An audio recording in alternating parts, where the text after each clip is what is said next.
What's up, everybody? This is Terrence Plummer II. You're tuned in to the UCF Football Updates Podcast. Let's go.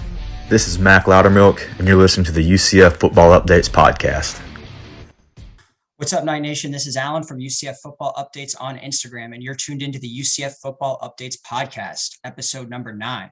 Today's a special episode because not only do we have former UCF great defensive back Rashard Causey on the show, but he also happens to be my next door neighbor in good old Davie, Florida, which I just found out a few days ago. Welcome to the show, Rashard. What's up, bro? How you doing? Good, man. How about yourself? Doing pretty well.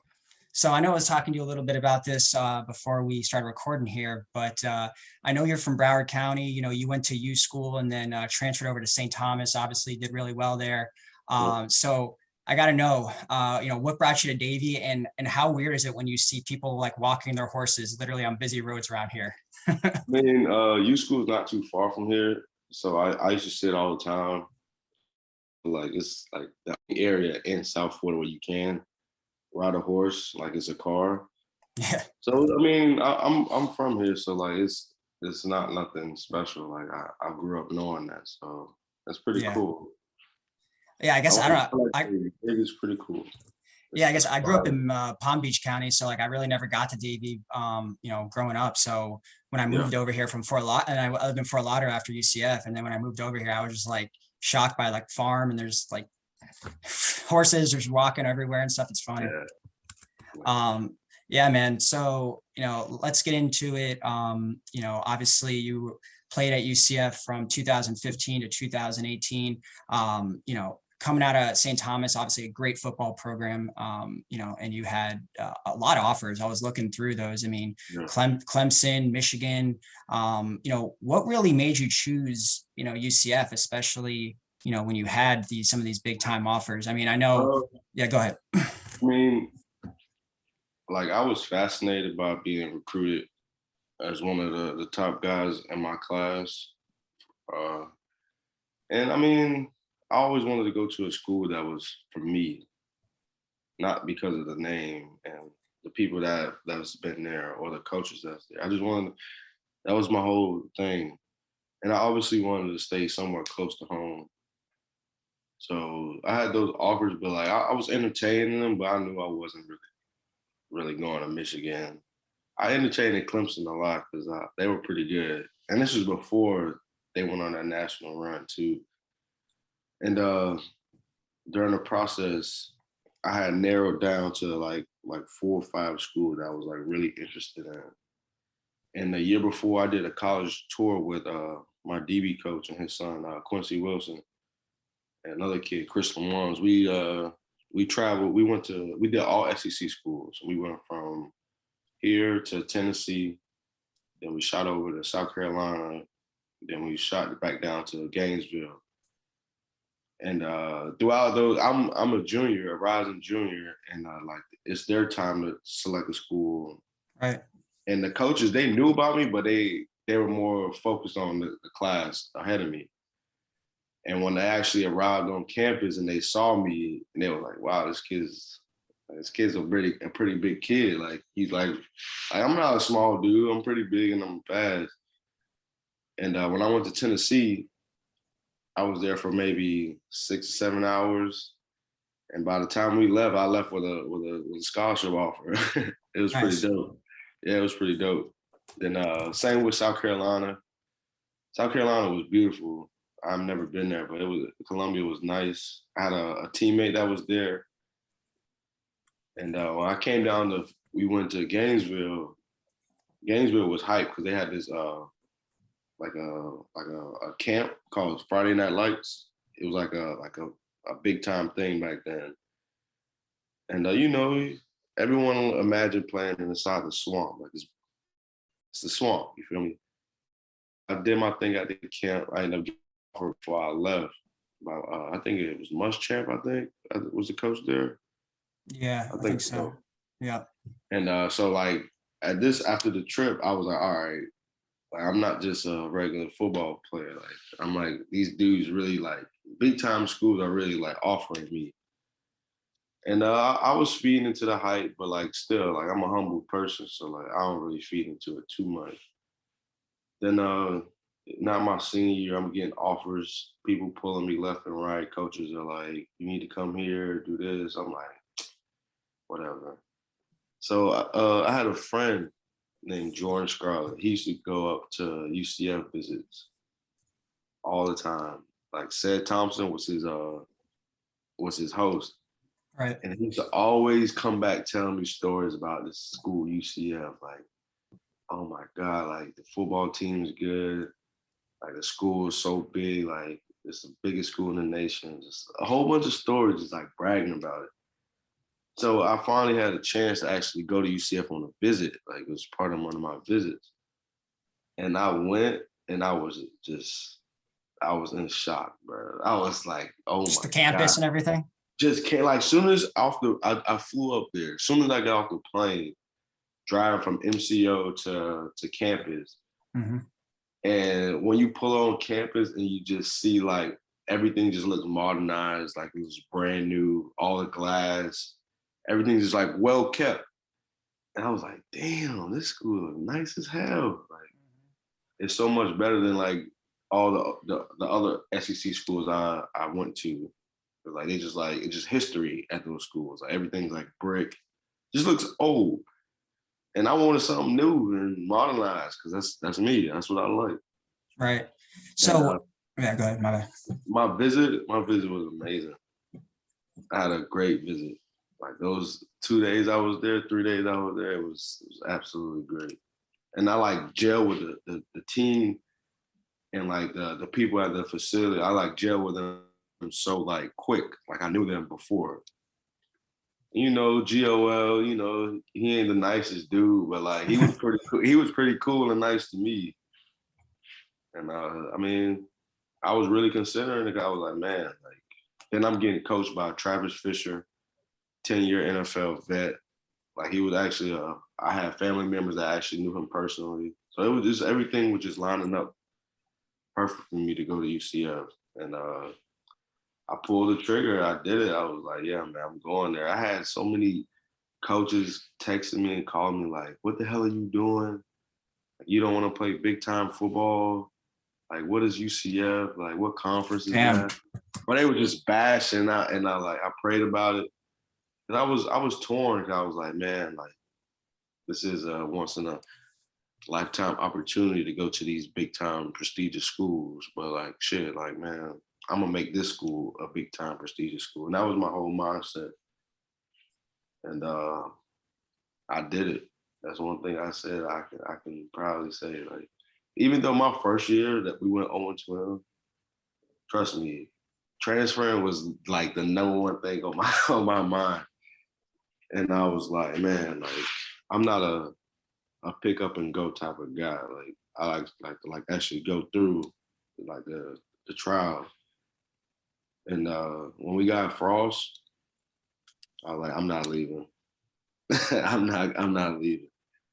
Yeah, no, that makes sense. So to that point, before that weekend was UCF like even on your radar? I mean, I know at one point you committed to FAU. I mean, obviously the FAU that wasn't supposed to happen.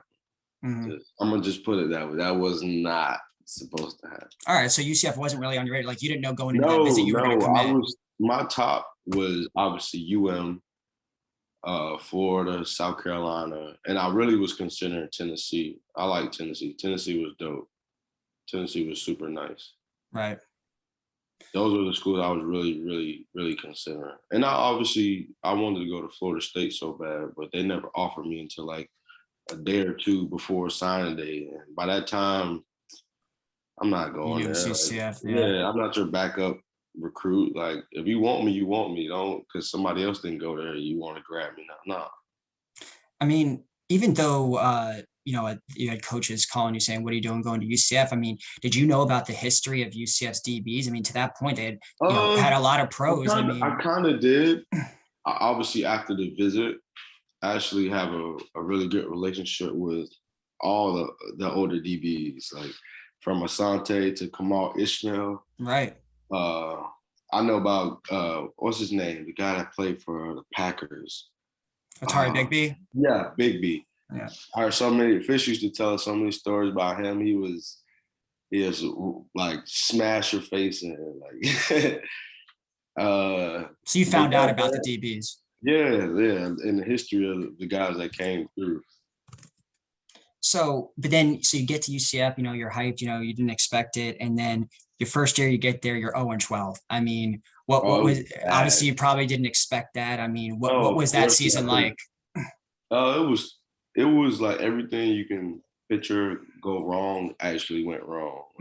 Yeah. Not to like go into details, but like it was just bad, bro. Just like, I feel like me personally being a freshman and observing everything, and I was traveling a lot, I just felt like no one liked each other. Like the offense didn't like defense didn't like offense, coaches didn't like coaches. Like it was just so bad. And I didn't know why, because we worked so hard, bro. Like, bro, that's one thing that O'Leary instilled in me, like day one of college. Like, you gonna work hard. Like, like, bro, it's no easy way out. We're gonna go through the grind, and I appreciate him for that, because it got me to where I am today. Yeah, and then obviously though, O'Leary is only there for your first season, and Frost comes in. So what was that like transfer to Frost, and what was like the culture shift at UCF? How was that? Were you upset that he came in, or were you okay with O'Leary getting fired, and were you happy about Frost? Night and day. It was absolute night and day. Because O'Leary was more old school style. He was just more of like, we're gonna be one team, one unit, no individual. Like your personality, like it don't matter. If it don't fit the culture that I want and the way I want you to be, like it doesn't matter. So that was the main thing. It's like we had to be clean shaved. Look at me. Yep. Like ever since O'Leary got fired, I never cut my beard. Because bro, I hated that, bro, because I had to cut my beard at St. I've heard the stories. Yeah, Mac Loudermilk told me a bunch of stuff. Bro, man, he used to come to your face, look at you. If you had like a speck, he'd be like, go clean up. Like right before the playing, we were doing away games, literally have a whole face inspection. It was face inspection? Oh man. Man, I haven't heard that one. Guys, you better ask them guys. And they give you a straight blade and some old shaving cream, bro. Just terrible. You know how many guys got cuts on their face before the game? I'm like, whatever. So when Frost got there, I mean, I knew who Coach Frost was, because he was recruiting one of my younger teammates at St. Thomas. And Oregon doesn't really recruit over here unless you're like, you got to be that guy. Yeah. You got to be that dude. And I actually met Frost at St. Thomas once. And when I knew who he was, and when he accepted the job at UCF, I was like, yeah, man, this is about to get super ugly over here. We about to be like really good.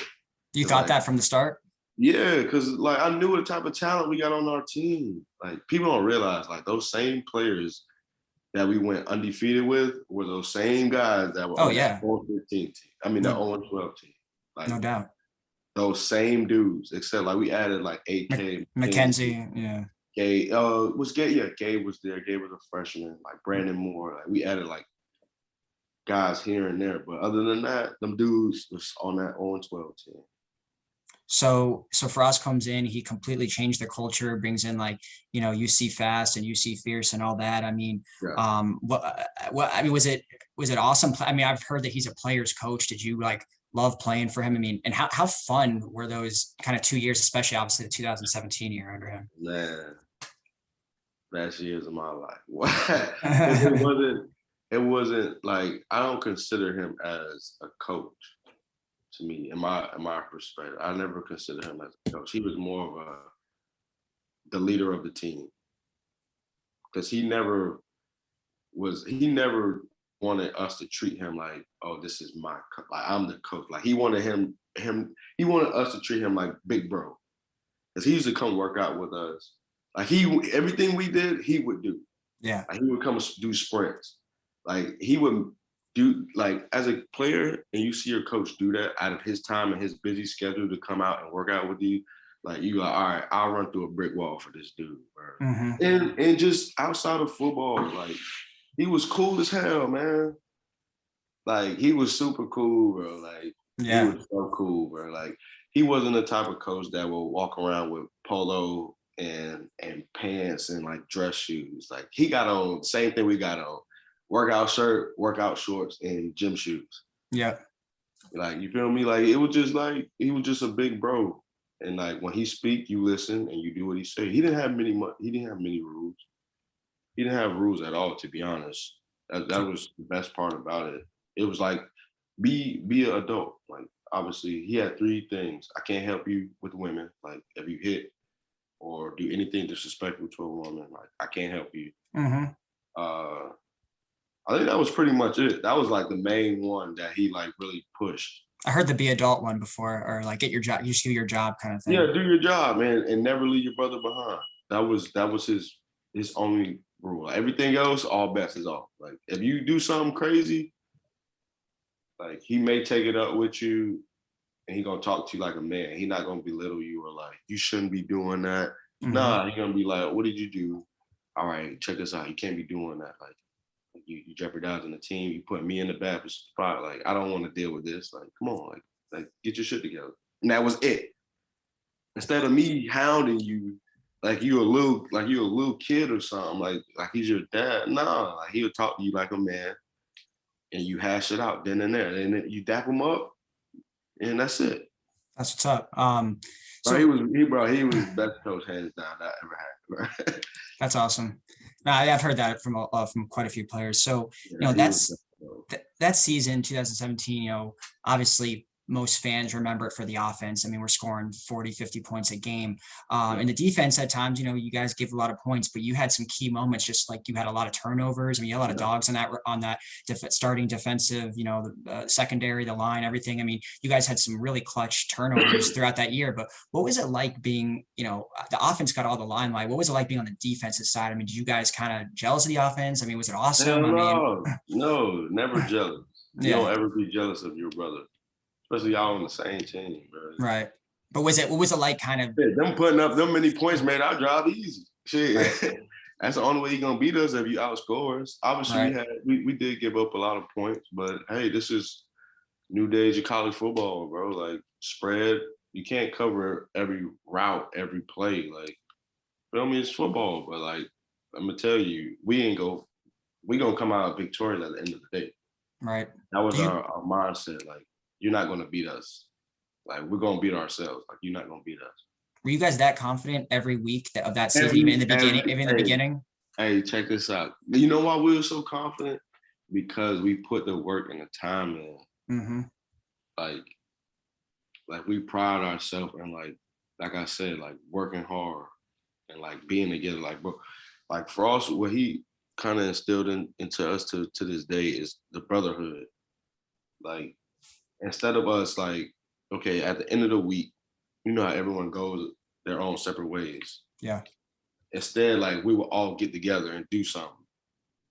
Like, we were always in huge groups and huge packs at all times. And we would bring, like, the younger guys with us, too. I mean, I was considered a younger guy. Mm-hmm. So, like, I'm with Shaquem and them. Like my crew was Shaquem, Jamaj Pittman, Titus Davis, and Jordan Akins, and Jordan Franks. Nice. That was my crew. Like, we do everything together. Then we were just like, bro, like, even during the summer, our coaches, Coach Zach Duvall, best, hands down, best strength coach. Yeah, none of you guys got injured that year. Not even strength coach, best person. Yeah. Overall person. Make sure you tag him when you post this. Okay. Coach Duvall is the best person I've ever met in my life. Him and his family, for sure, hands down. Because the stuff he was doing for us, he didn't have to do. Like, that's not in his job description. Like, he would invite us over to his house, and like, it'll be our house. You dig what I'm saying? Yeah. Like, family, like real family. I just met this dude a couple months ago, right? Like, we still have these talks to this day. Like, he was like, man, but the love and the moments we had, like, it can't be replicated. Like they tried to, like, I don't know if I'm supposed to be saying this, but he was like, man, they tried to like do it at Nebraska, and he was like, it can't be replicated. Like, because like he was like, you know why? Because it was so genuine and coming from the heart. Like That was part of the reason you guys were undefeated. Like it was all yeah, that stuff.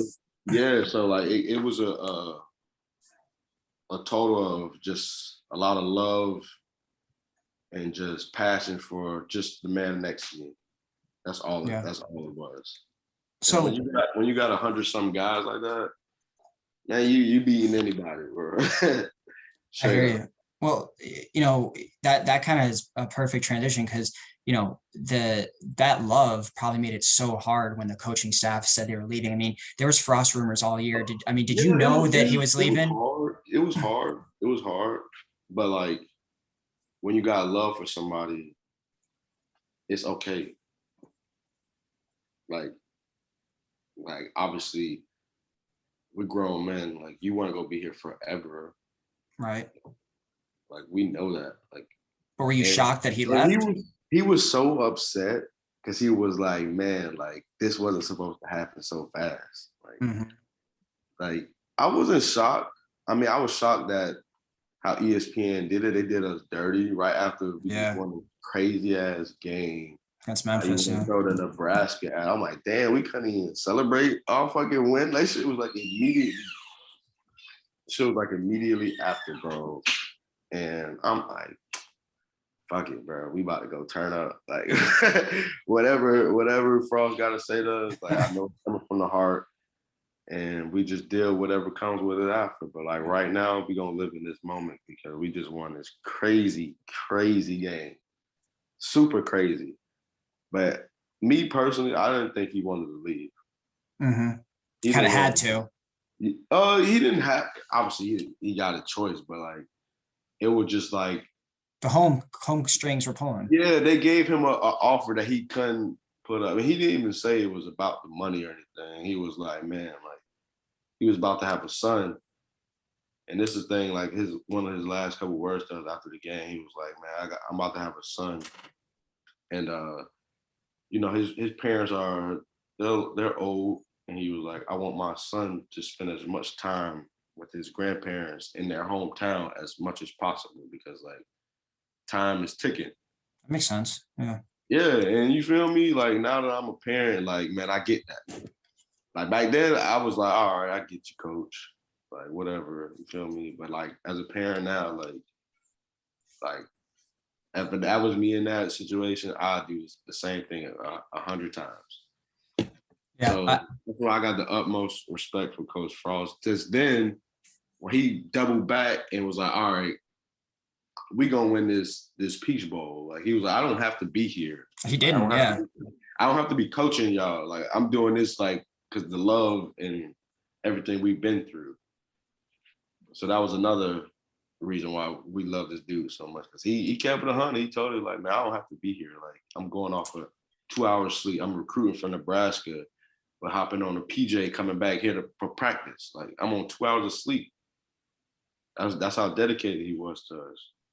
That's a cool story. I didn't know that. That's really awesome. I mean, it's very rare. Nobody really knows that, but it was rare for a coach to come back to the school that they left. I mean, but it was such a historic, you know, season for UCF. I mean, then you go and you beat Auburn in that, you know, it was an epic Peach Bowl. What was that experience like? I mean, that was the biggest game in school history, and you were part of it. The biggest game you guys all played in. What was that like? You know, playing SEC Auburn and you know beating them. I mean, like I said, like we had. I don't know if this is inappropriate, but like we had big nuts, bro. Like, our confidence was so high. And we just, like I said, bro, we put the work in, man.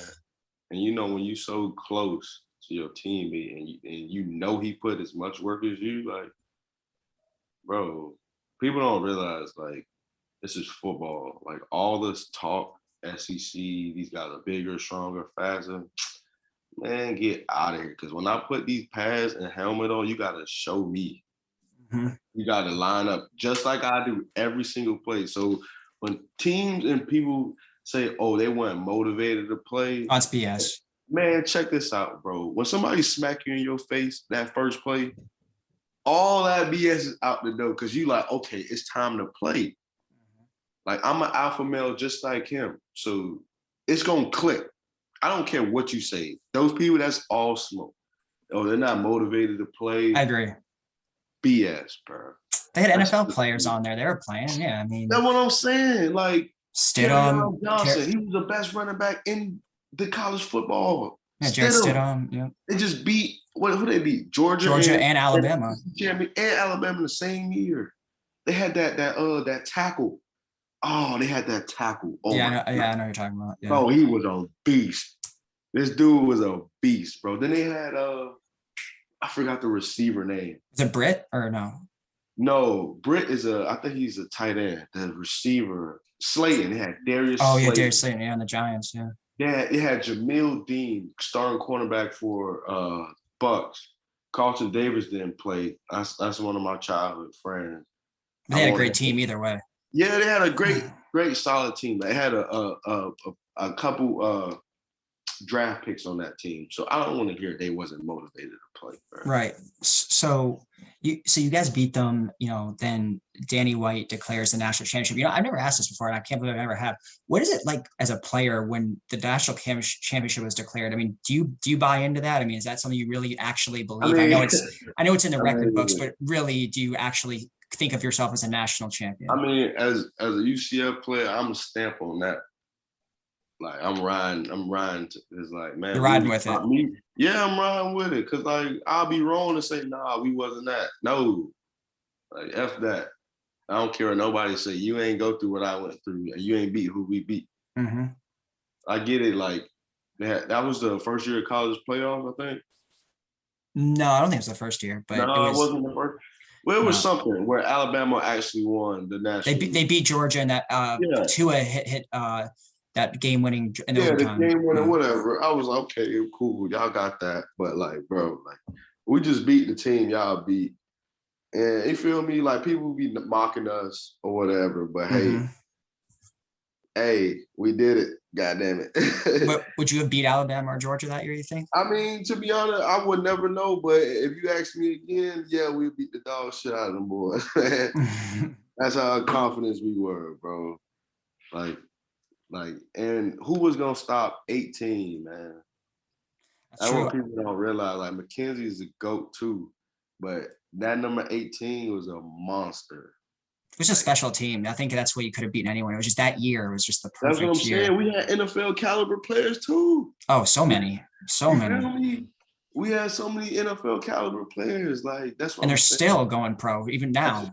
That's what I'm saying. So like when you tell me, oh, these teams would have beat y'all, no, bro. We got the same type of NFL talent they got. Yep. We may not have as much depth. Yeah. But we gonna rock. You feel me? Yeah, all the starters were super legit. So like, look, we just beat Florida, man. Come on. I mean, I know that they won the best team, but hey, they still got them NFL caliber players, like they always say about the SEC. Yeah, no, you're right. You got to show me.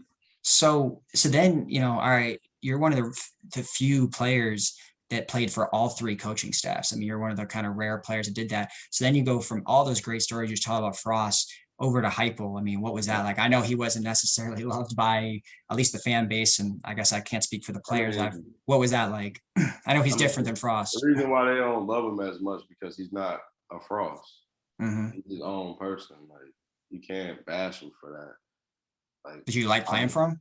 Yeah, hell yeah. Heupel was cool. Like, I mean, at this point, I'm a senior, so like, I'm not really falling in love with a coach because I had 3 different coaches. Like, I'm here for you to coach me, tell me what I'm doing wrong, and how you gonna make me get better, and how you gonna help me achieve my goal of playing in the NFL. And I was blessed, super blessed by a great staff. They Heupel put together, him and Coach Shannon. And man, it changed my life. When they put me at nickel, changed my life, bro. Where were you before that? I was playing corner, but like, I mean, corner is another. I mean, nickel is another corner, extra corner on the field. Yeah, that's what I thought. Okay, it's different. It's like a whole different ball game. Because when you're on the outside, the guy is going left or right, and 9 times out of 10, he's going outside. Because that's just how football is. But when you're in that slot, bro, they can go left, right, back, left, like just. So you're playing against the opponent's slot receiver. Yeah, basically when they're shiftiest, fastest guy every time. So I had to bring my A game every single play. And I loved it because it made me better. It made me super better. So you know, obviously that was your senior year. You know, you guys had another, you know, kind of epic year there, you know, undefeated throughout the regular season. Oh, we were supposed to get 26 straight. Yeah, it didn't happen. That was man, that was wish we could have had that game. I mean, I think Mackenzie's in that game. We win that game. But we had so many chances though. We did. We just didn't capitalize. We had so many chances. Well, we lost by 8 with a backup. Yeah, and Kyle Gibson got through out of that game too. Yeah, if 10 was at quarterback, my God, it would have been terrible for them. So bad. And they won the national championship the next season after that. Yeah, their team was nasty. So talk about that a little bit. You know, you played in that game against LSU, and they had, you know, Jamar Chase. I mean, they had amazing receivers. I was actually talking to somebody yesterday about this. We're having a full convo. I was like, bro, like people was actually, it was like, what it was like playing against them. I'm like, bro, they same dudes. Like the same dudes you see them on Sundays that's balling. The same guys, just like they're on a bigger platform. Like Justin Jefferson was a really good guy. Like he was super good. Like he just he was stud. He was super long, but like was shifty like a short guy. You get me? I don't really remember covering Chase. I don't think I covered Chase at all. I think he was more on the outside. Then they had that tight end. I think his last name was Monroe. I think he got Yeah. They had a pretty solid team. Then, you know, on the defense. Oh, God. Unreal. Yeah. My God. They had Devin White, Rashard Lawrence. They had Del Pitt, John Battle. Oh, it was unreal. You know, crazy. Then the following year, they even got even better. The guys that was the next year was twice as good. Yeah, they killed everyone that next year. Yeah, bro. It's because of Joe Burrow, though. Joe Burrow, Joey Connors. He made him good. I don't know what Joey morphed him into Peyton Manning, man. Him and Nate Evans. Yeah, bro. They morphed that dude to a whole different person, bro. Then I heard Coach when we played when did Joe he did something on ESPN talking about that game. It was like a week or two ago. It was like a week or two ago. Yeah, I saw that. Mm-hmm. And he said it. He was like, man, I don't know what happened to him. Like, I was about to pull him. Like, he was about to pull him out the game. Wow. And I guess Joe Burrow was like, fuck that. Like, you're not taking me out. And the rest is history, bro. And to be honest, bro, don't be surprised if he don't shock the world Sunday. He could. Yeah, beat Mahomes. Like, it's gonna come down to whoever has the ball last, just like the Bills game. Mm-hmm. That's all it comes down to. Whoever has the ball last, they both got superstar quarterbacks, superstar receivers, great defense. Like it's gonna come down to whoever has the ball last. That's all. It's plain. Yeah. Well, I want to ask you a little bit about that. But before I want to finish up with this LSU, UCF, and just in general, like over those last couple of years, you know, you played Auburn, you played LSU, you played some, you know, big time Power 5 schools. I ask this to every former player I interview about the difference between a group of 5 player and a Power 5. And every pundit I says, you know, the depth on the lines is just more they're bigger. Hands down. That's the only difference. Yeah, but I wanted to ask you, okay, so that makes sense. But then, like, when it comes to the DBs and the wide receivers, like when you were guarding LSU or Auburn's wide receiver, are they that much better than Memphis's wide receiver or Cincinnati? Hell no. Because that's the difference between levels of football. It's never the receivers and DBs. Because it's the big uglies. It's the guys in the trenches. Yeah, it's the ones in the trenches. Like that's the difference between the levels. Obviously. Okay. Our starting 5, I'm gonna still take our starting 5 over Auburn starting 5. That's just me. On the D line, like, on paper, obviously they gonna have way more depth. They gonna have better recruits. Like you feel me? That's just what it is. But that's gonna change though. It's gonna change. Well, UCF's going to the Big 12, right? So going to the Big 12, so that's more money, better recruits, better everything. We just got to get the right people in the building to get these guys here. That's all it is. Do you like Gus Mazon at UCF? Yeah, hell yeah. I mean, he kind of giving me the O'Leary vibe. So we're like offensive wise, like we gonna run the ball. You gotta think my last couple of years at UCF, like it was air raid. We're gonna spread 5, and we gonna find the weakest link on your defense. Like if it's a corner, if it's the linebacker, we gonna expose whoever's the weakest link. Then now he's bringing into these 12 packages.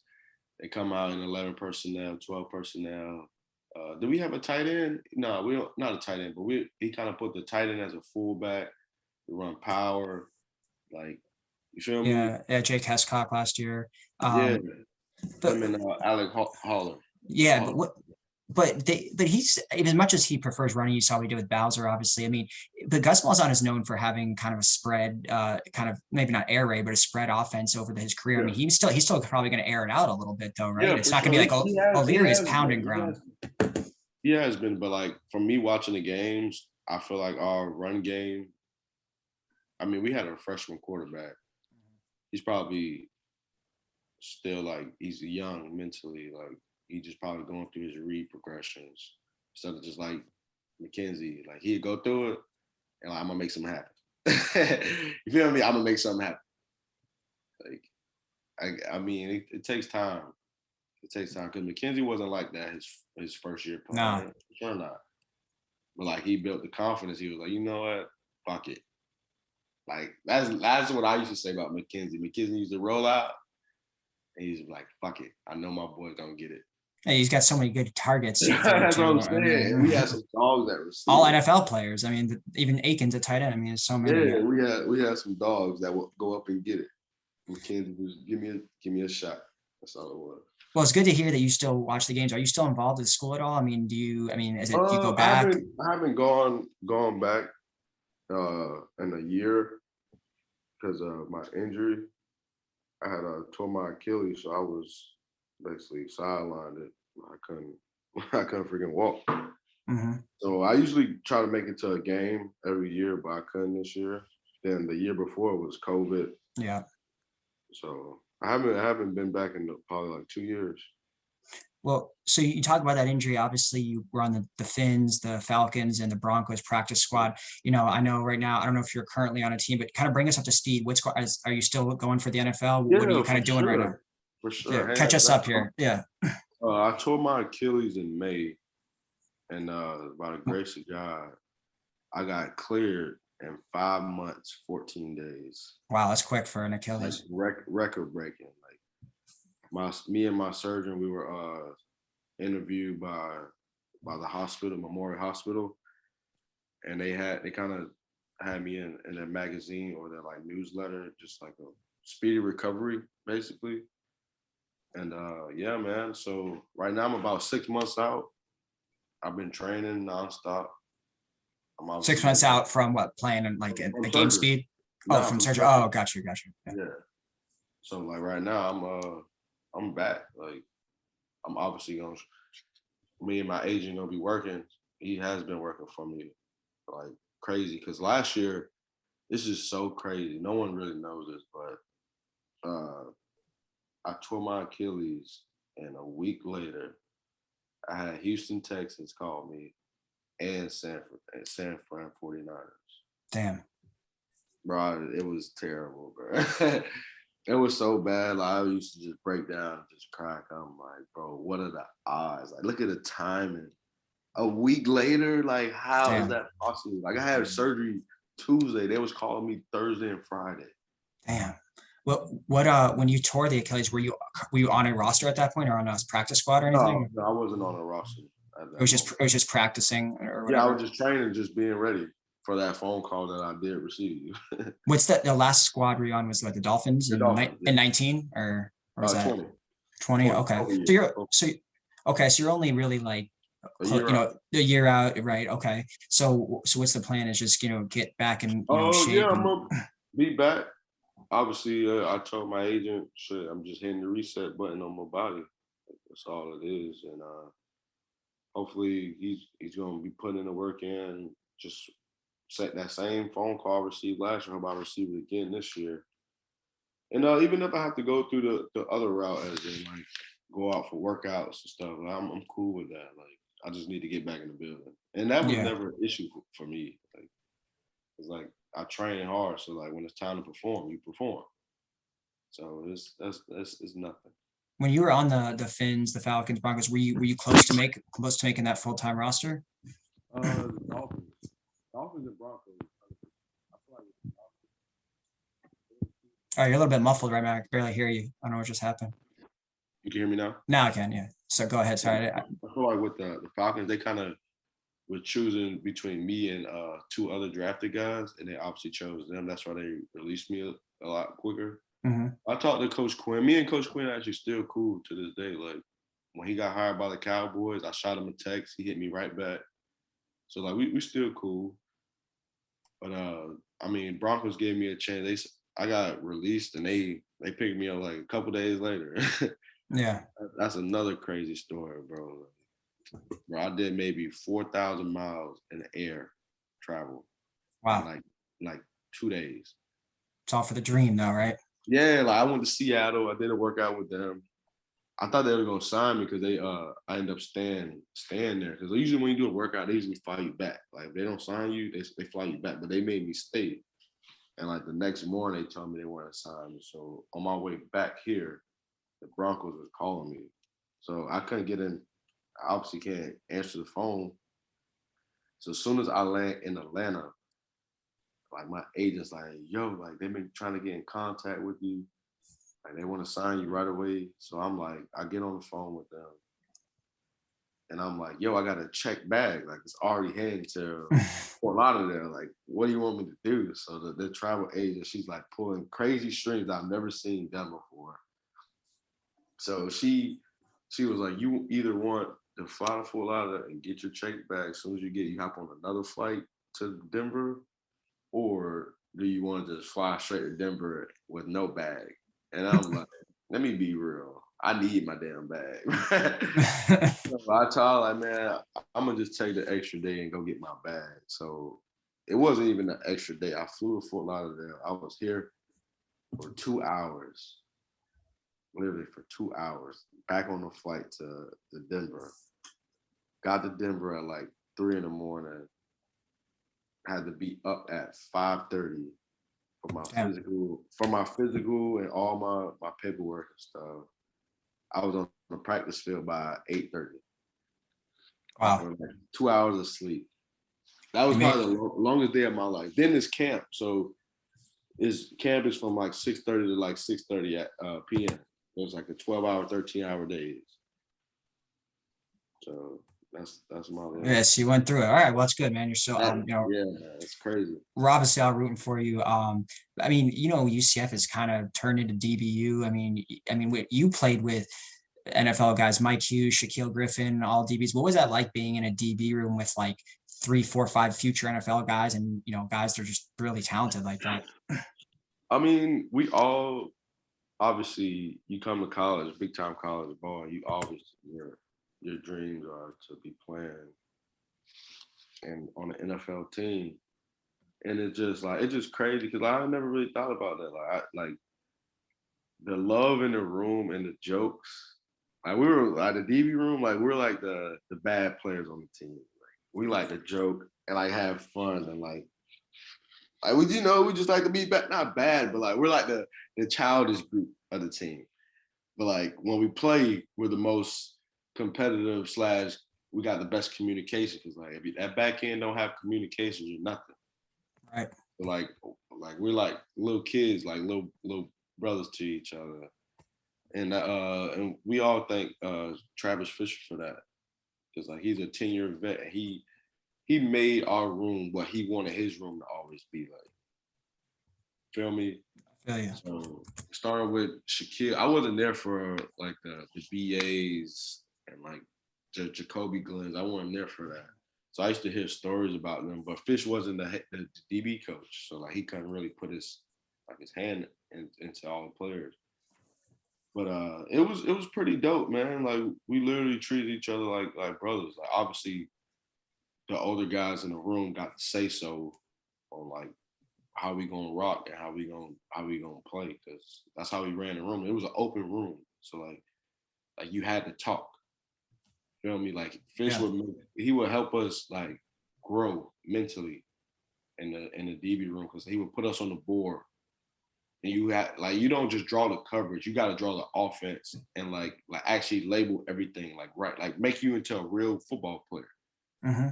Feel me? Because like people don't realize like it's not just about X and O. It's about knowing what everybody else is doing. Not because like you're gonna know your job. What's the D line doing? Which way they're slanting? Which way is the front call? Are they calling to the tight end? Are they calling to the running back? Like it helps the game so much. It helps you play so much better. Yeah, and, no. We had a great group, man. We had a great group, super great. Like all 4 years you just had. I mean, I know 15 went winless, but all 4 years you just had great teams, like great teammates. Yeah, man. That's what I'm saying. That's why I feel like it was meant for me to go to UCF. Like, so you kind of helped build that. I mean, obviously there's teams before you that were good, like the 13 team and all that, but like you kind of helped build that foundation. And now UCF's about to head to the Big 12. Gus Mazon's killing it in the recruiting trail. How do you like the direction of the program right now? It's going the way I wanted to go. Like I ain't gonna say my fear was, because like, you kind of, you build from the ground up. Like we went from 0-12 to nationally one of the best teams. Mm-hmm. And to me, that was so prideful. Like, because like, it's like, man, you have no idea what we went through that 0-12 season. So now I'm seeing UCF being mentioned in everything. At first we were like nameless. Now we're like the school. 100%. Feel me? We're the school. So it just makes me proud, man. Obviously it hurts to lose. I hate losing. So when we lose to freaking Cincinnati, Cincinnati is like little brother to me. Yeah. We lose to Cincinnati, and who else we lost to? I mean, we've lost SMU this year. We lost SMU. I mean, SMU always was a good team. Like people be sleep on SMU. That's got a good offense. It's a solid team. Our conference is so solid, bro. And it shows when we play another conference team. It always shows. It's a good conference. Houston beat, who did Houston beat? They beat Auburn. They beat Auburn in the bowl game. They beat Auburn this year. Obviously, Cincinnati, they lost to. But they beat Notre Dame. Yeah, they beat Notre Dame. I mean, Notre Dame, those frauds. Delete that part. If they want to hire me, I'm going. I hear you. Well, but so, yeah, man, I just hate losing when I see us lose. But then at the end of the day, like we can't go undefeated every single year. That's just not realistic. No, it's unrealistic. No, absolutely. No, I got a few more questions. I mean, I appreciate the time. These are awesome answers. Bro, I ain't got shit to do, bro. All right, so obviously since you've left college football, it's changed like crazy. You got the NIL now. You have the transfer portal. For me, I want to first talk about the portal. For me, I think it's a little too crazy right now. I think you're going to see guys that aren't going to get new. You don't like. I also want to get your opinion on the portal. It's too crazy, right? It is. These kids. Now I don't even talk bad about these kids. It just makes the kids so soft. Mm-hmm. You'll leave at the first chance you get. Yeah, as soon as you go through adversity or you don't get your way, you're like, nah, I'm leaving. What? Hell, well, like, how do you expect to reach your dreams of going to NFL? That's not happening in NFL, bro. That's not happening. It's like these coaches that you see, they go to the NFL too, bro. Like they taking the NFL scouts, they're taking notes and tabs on all these kids that's transferring. Oh, why are you transferring? Oh, you lost a starting job. Okay, tab. Right. It's all it is exposing your character. And don't get me wrong, like the portal's probably good for some kids, but like, yeah, I'm saying big time names in the portal. Like, bro, you were just a starter at your school. What the hell? What's going on? UCF had it this year. I mean, with several key players. Yeah, and I'm just like, man, I like right now I'm a fan. I can't really speak. I can't speak on what y'all situation is. But like for me being a former player at UCF or just college football in general, I'm just like, bro, like, look at me, bro. I didn't really shine and got a super name for myself to my senior year. Mm-hmm. I sat behind Shaquille Griffin, DJ Kellen, Mike Hughes, even Brandon Moore was starting over me. DeVale Clark, they was all starting over, but I never, ever was like, you know what? I'm about to put it in. I'm about to transfer because I'm not getting my turn. Like, nah. And you had 3 coaching change, or two coaching change. Bro, it makes you. Well, it made me go on the lab. It made me go harder. It made me hustle harder. Like, made me play better. I had to figure out ways. Like, how can I better myself than the next guy? Because that's what it comes down to. Whoever's more competitive. Like, yeah, I still love you, like, bro. But feel me? Like, whoever's the better competitor is gonna win. Absolutely. And I don't see that no more. I see guys don't get their way, they transfer. Or I just like, bro. Then the NIL is dope. You like that? I wish I had that, bro. Oh my God. 50,000 in college. Oh, it's insane. Yeah. But I'm gonna buy me a used car and I'm gonna have all this money in my pocket. I'm not buying no brand new. Stupid. I'm gonna give me because I'm a college student at the end of the day, but why do I need a S-Class Mercedes-Benz at UCF campus? Why the hell? Yeah. You don't need that. And first of all, if you're in college, bro, I mean, it's cool to have a whip, but like, you should Uber if you're in college, but just a lot safer because like it's college. It's like Uber was our thing at UCF. I didn't have Uber when I went to UCF. It didn't exist yet. I'm sorry, it was so good because you can have fun without worrying about who's driving. Mm-hmm. Like, you just they pull up and you have a good time. It is the safe way. It's the safest way. But yeah, man, it was cool.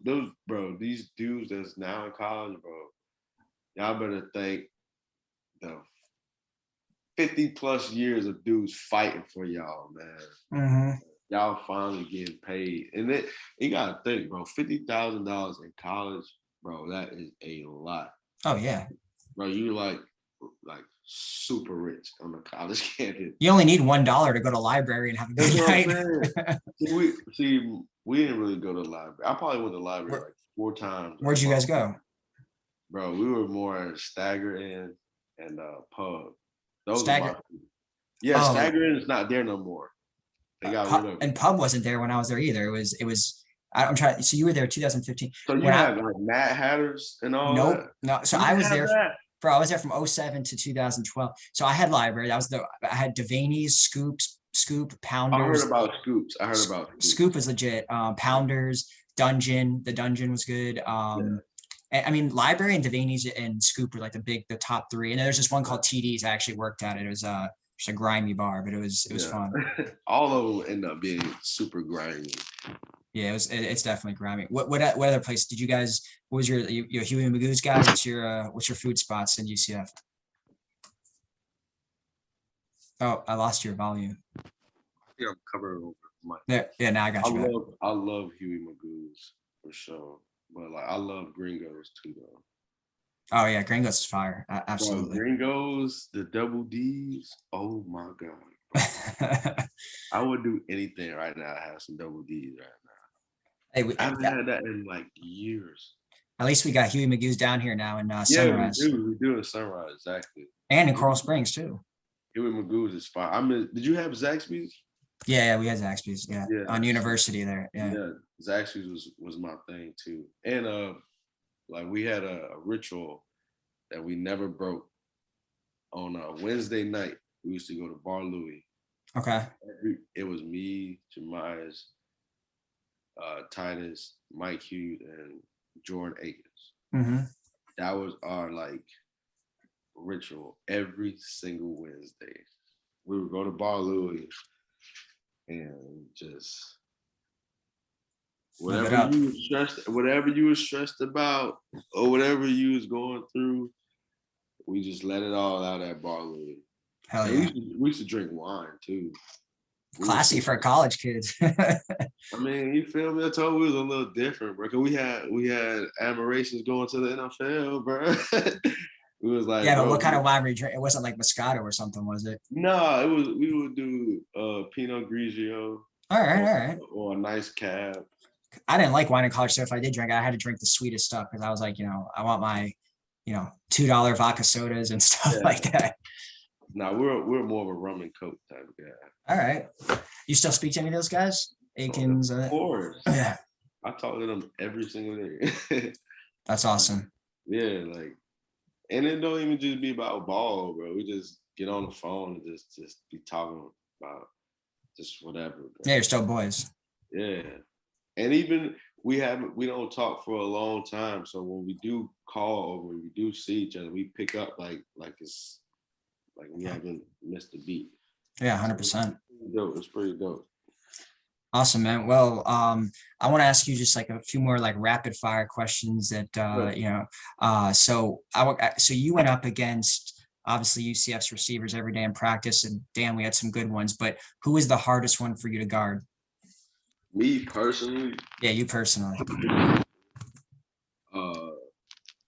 Trey Quinn.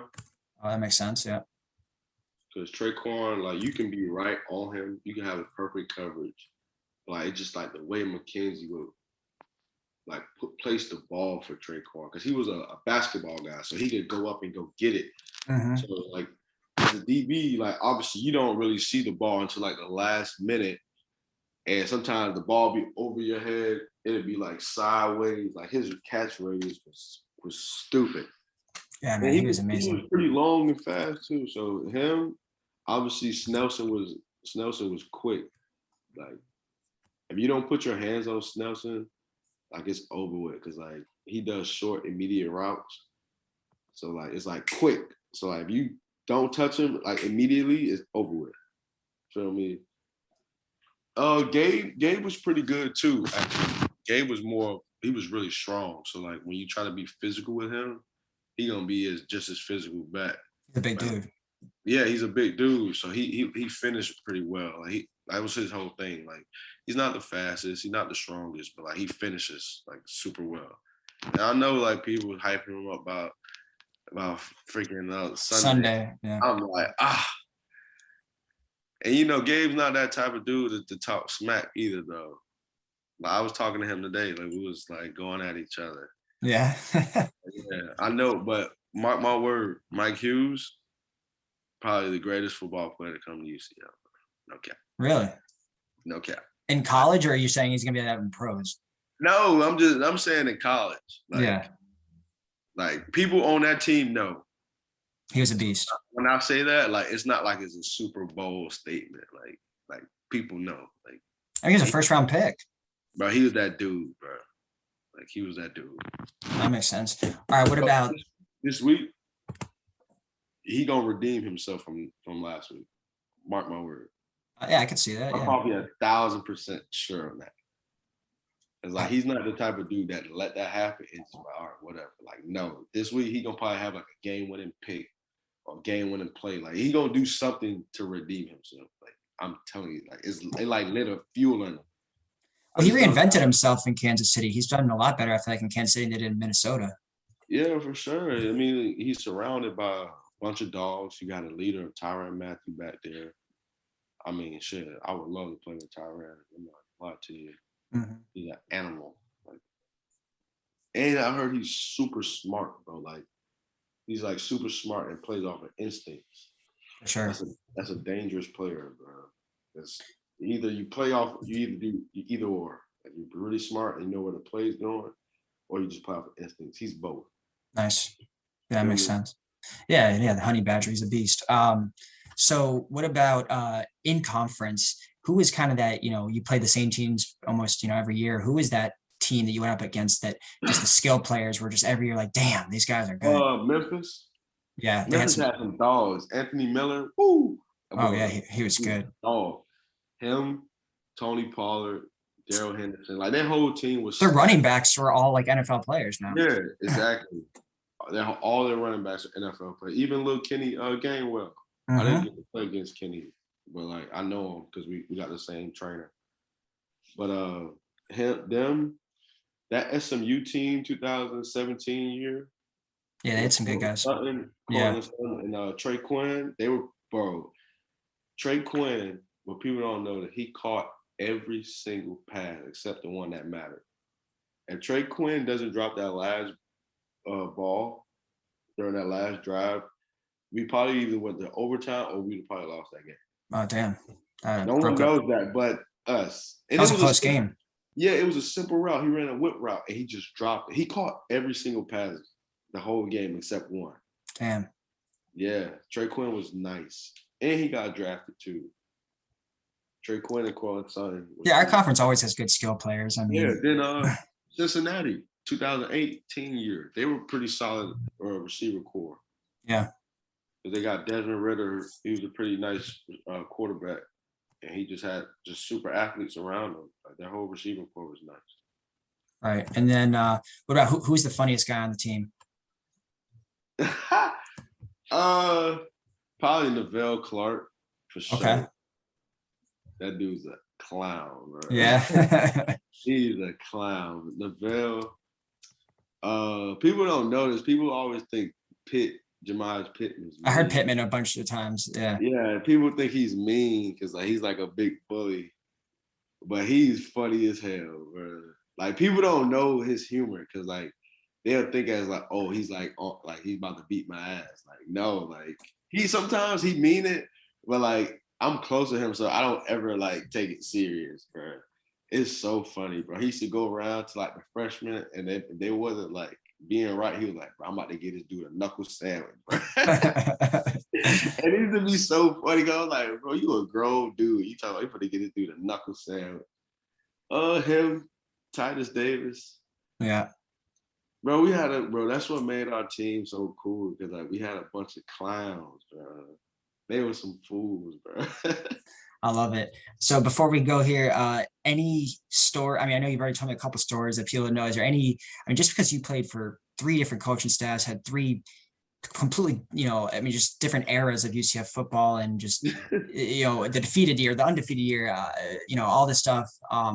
What any other stories you could think of that that's not super out there in the public? I mean, yeah, I got so many stories that people don't know about. I got one because it's so long ago. People don't really care. I think you're covering up your thing again. My bad. Oh, my bad. Yeah. I said I got so many stories. And yeah. I'm gonna say this one because it's old. It's super old. People don't really care. Okay. All right, it sounds so bad, but man, as any player, they know what we was going through. The day Coach O'Leary got fired, we threw a party in the locker room. Really? Bro, we were on 6 already. Our bodies are beat down because we train and practice so hard. Uh-huh.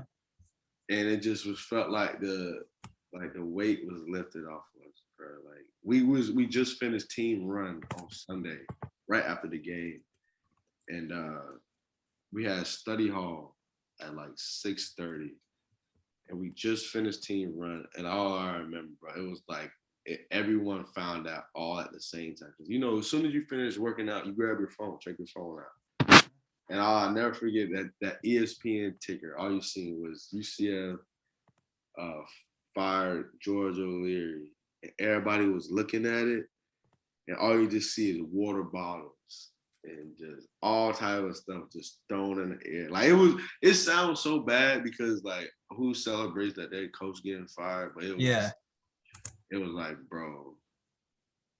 You were just tired. Man, it sounds so bad. Coach O'Leary, I love you, but bro, you pushed us to the limit, bro. Oh yeah, that's everyone says he was that old school, what? Yeah. Bro, we were in full patch every single day. Contact, smashing each other, bro. You feel me? It's bro, how can you expect us to be 1,000% on all cylinders come Saturday if Tuesday through Thursday I'm out here dead, my legs are dead from smashing into each other. Oh, absolutely. I mean, that was a good learning year for sure. Yeah, I mean, he seemed to really care about school and and just grinding. I think he the old school coach, but I feel like he had everyone's best interest and wanted everyone to become like a man and become, the right type of person. Yeah. And the thing is, people always say that, oh, he's like an old school mean dude. I mean, he is when he's working, like being the head coach. But like when you go talk to him, like one-on-one, or you just like see him in the hallway or something, like he's actually really cool. He's just like a grandpa. Yeah, absolutely. That's all it is. He's just a grandpa, bro. Yeah. He's cool, man. I like those lyrics. Yeah, man. Well, you saw it all there at UCF. Well, hey, look, I appreciate you taking the time and joining the podcast. A lot of good stuff. This is going to come out in the next couple of weeks. So, thanks for joining the UCF podcast. That was Rashard Causey, former UCF defensive back and all-time great. Thanks for being on the show, man. Thank you.